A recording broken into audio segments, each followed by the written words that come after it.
क्योंकि जब से इन ब्राह्मणवादियों ने इस देश के मूल निवासियों, इस देश के मालिकों को शूद्र बनाया है, तब से इस देश का 90% आबादी गरीबी, कमजोरी, बेरोजगारी और लाचारी की जिंदगी जीने को मजबूर हो रहा है। लोग एक हैं, एक रहेंगे।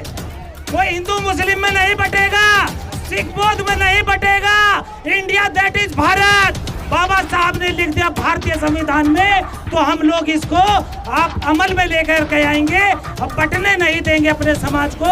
और जो गद्दार हम लोगों को बांट देना चाहते हैं, हम लोग उनको मुंह तोड़ जवाब दे करके देंगे सब लोग। आने वाला 2024 में जो ये हम लोगों के खिलाफ षड्यंत्र रच रहे हैं, बहुजन समाज एकजुट हो करके, चाहे वो मुस्लिम हो, चाहे वो सिख हो, चाहे वो बौद्ध हो, लिंगायत हो, सब डीएनए के भाई हैं और भारत के मूल निवासी हैं। और 85% एक जगह हम लोगों को आना पड़ेगा।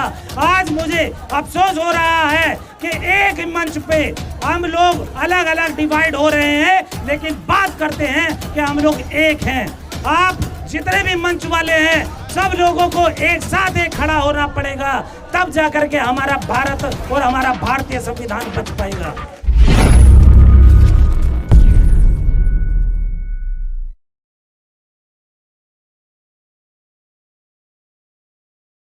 आदाब, जय भारत, जय संविधान, जय पेरियार, जय भीम।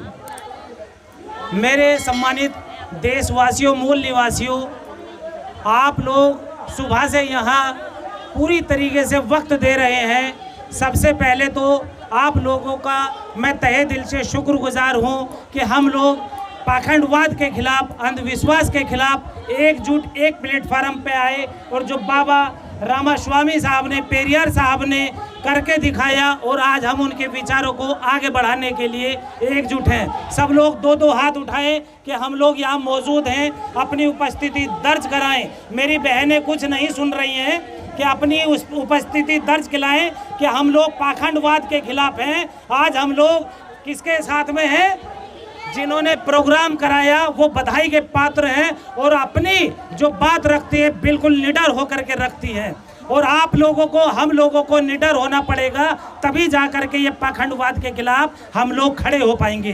पाखंडवाद के सब लोग खड़े हैं खिलाफ, पक्का। हम लोग एक हैं, एक रहेंगे। कोई हिंदू मुस्लिम में नहीं बटेगा, सिख बौद्ध में नहीं बटेगा। India that is Bharat. Baba Saheb ने लिख दिया भारतीय संविधान में, तो हम लोग इसको आप अमल में लेकर के आएंगे। अब बटने नहीं देंगे अपने समाज को। और जो गद्दार हम लोगों को बांट देना चाहते हैं, हम लोग उनको मुंह तोड़ जवाब दे करके देंगे सब लोग। आने वाला 2024 में जो ये हम लोगों के खिलाफ षड्यंत्र रच रहे हैं, बहुजन समाज एकजुट हो करके, चाहे वो मुस्लिम हो, चाहे वो सिख हो, चाहे वो बौद्ध हो, लिंगायत हो, सब डीएनए के भाई हैं और भारत के मूल निवासी हैं। और 85% एक जगह हम लोगों को आना पड़ेगा। आज मुझे अफसोस हो रहा है कि एक मंच पे हम लोग अलग अलग डिवाइड हो रहे हैं, लेकिन बात करते हैं कि हम लोग एक हैं। आप जितने भी मंच वाले हैं, सब लोगों को एक साथ एक खड़ा होना पड़ेगा, तब जाकर के हमारा भारत और हमारा भारतीय संविधान बच पाएगा। वरना हम लोग आज भी 6740 जातियों में बटे हुए हैं और वो दुश्मन हमारे ऊपर नंगी तलवार लेकर के खड़ा है। और 3% का लोग हम लोगों के ऊपर आज पूरे देश पे कब्जा किया हुआ है। लेकिन आज न्याय व्यवस्था धूमिल है। कहाँ है न्याय व्यवस्था? कहाँ है मेरी बहन बेटियों की इज्जत सुरक्षित? कोई बतला दे कि हम लोग कहाँ शिक्षा में हैं, कहाँ हम लोग आज न्याय व्यवस्था हम लोगों को मिल रही है। आज हमारे ऊपर पेशाब कर दिया जाता है, हमारी बहन बेटियों को नंगा नचाया जाता है, आज बलात्कार ने सामूहिक बलात्कार किए जाते हैं। और वो बहुजन समाज के लीडर जो आज सत्ता में बैठे हैं, वो भी इसके हकदार हैं, गुनाह के, वो भी गुनहगार हैं। आने वाले वक्त में यदि वो चुनाव लड़ते हैं तो हम लोगों को, उन लोगों को भी धिक्कारना होगा, उन लोगों से बचना होगा और अपने जो बहुजन मूल निवासियों की बात करता है उन लोगों के साथ और सहयोग खड़ा होना पड़ेगा। अपने भारत को एक बनाना होगा। शिक्षा की बात, महंगाई की बात, रोजगार की बात हमें चाहिए, हमें धर्मवाद नहीं चाहिए। शुक्रिया। जय भीम, जय मूल निवासी। और इन सारी हमारे पिछड़ापन का जो एक सबसे बड़ा कारण है वो है ब्राह्मणवाद, क्योंकि जब से इन ब्राह्मणवादियों ने इस देश के मूल निवासियों, इस देश के मालिकों को शूद्र बनाया है, तब से इस देश का 90% आबादी गरीबी, कमजोरी, बेरोजगारी और लाचारी की ज़िंदगी जीने को मजबूर हो रहा है। तब मुझे पेरियार रामास्वामी जी की एक बात याद आती है जिसमें उन्होंने कहा है कि भगवान है या नहीं है ये उस दिन तय हो जाएगा जब इस देश का 90% आबादी मंदिरों में जाकर चंदा और चढ़ावा देना बंद कर दे, तो उस दिन से इस देश के ब्राह्मणवादी लोग भी कहना शुरू कर देंगे कि भगवान नहीं है। अगर भगवान होते तो ये ब्राह्मणवादी लोग, अगर ये भगवान होते तो ये ब्राह्मणवादी लोग आज विधानसभा, राज्यसभा और लोकसभा में क्यों जाना चाहते हैं? इनको कहो कि आप मंदिरों में बैठे रहो, भगवान जी से बातचीत करते रहो और हम लोगों के लिए लोकसभा, विधानसभा और राज्यसभा दे दो। हम बाबा साहब अम्बेडकर की बात करते हैं और हम लोग इस देश को चलाएंगे। अपने इस देश के 80%, 90% लोगों की आर्थिक, राजनैतिक और सामाजिक स्थिति को बेहतर करेंगे। तो तब मैं अपने सभी साथियों जो यहाँ पे आए, अपना बहुमूल्य समय दिए, उनका धन्यवाद देते हुए, खास करके मीडिया के मेरे साथी जो सुबह से लेकर अभी तक लगातार डटे हुए हैं, आप लोगों का बहुत बहुत धन्यवाद। Thank you.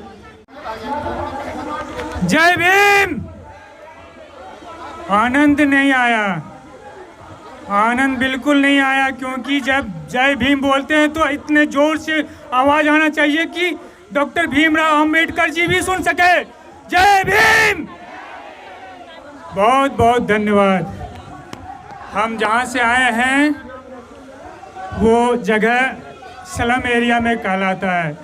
स्लम एरिया, झुग्गी झोपड़ी एरिया से हम आए हैं और यहाँ पे आने से पहले जो 7-8 दिन पहले से ही हमें ये सब प्रोग्राम जो है सुनीता मैडम ने बताया था और वो बहुत दिनों से लगी हुई थी, काफ़ी दिनों से वो मेहनत कर रही थी और अंत में आज जो है सबको इकट्ठा करके ले आई। मैं इतना कहना चाहता हूँ, जो स्लम में, जो झुग्गी झोपड़ी में रहते हैं उसको बेहतर शिक्षा मिलनी चाहिए, उसके साथ मानवीय व्यवहार होना चाहिए, उसके साथ सम्मानपूर्वक व्यवहार होना चाहिए और ये व्यवहार तभी होगा जब हम जागृत होंगे। बहुजन समाज को एकत्रित होना पड़ेगा, 11 समाज को एकत्रित होना पड़ेगा।